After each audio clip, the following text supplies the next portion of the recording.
Hello everyone, welcome back to another video. So in this video I'll tell you how to set up and use ChatGPT shortcut on iPhone. Within the growing prominence of AI technologies, ChatGPT has emerged as a powerful tool for generating human text based on user inputs. Whether you are seeking quick answers, drafting emails or just looking for creative inspiration, ChatGPT has got you covered. In this video we will going to walk you through setting up and using ChatGPT shortcut on your iPhone. User-friendly and efficient solutions allow you seamlessly access ChatGPT in the OpenAI domain without the need to log into your account via web browser. So let's dive into the world of AI powered communication and unlock the potential of ChatGPT on your iPhone, making your interaction smarter and more efficient than ever before.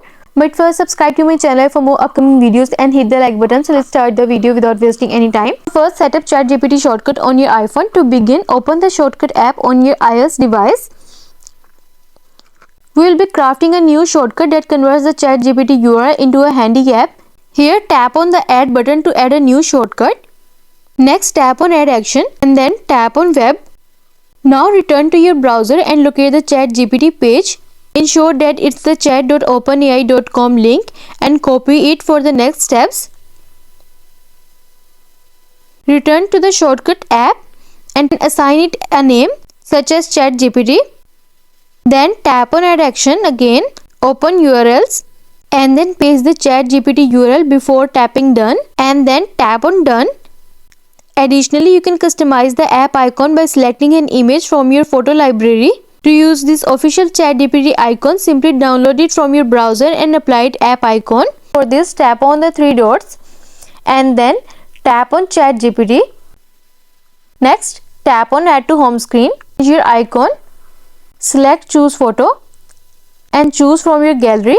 Next, tap on choose and then tap on add. You will find a new iPhone shortcut on your home screen. Open the ChatGPT shortcut and log in with your OpenAI account. This setup enables you to access ChatGPT using Make App from URL shortcut. You can easily view past conversation and adjust the model settings within the app. Next, I am going to tell you uninstalling the ChatGPT shortcut. Should you decide to remove the ChatGPT shortcut, simply tap and hold the icon to delete it and then select delete bookmark and you are done. I hope this video will help you to set up and use ChatGPT shortcut on iPhone, and also let us know in the comments below if you have any questions. Thanks for watching. See you in the next video.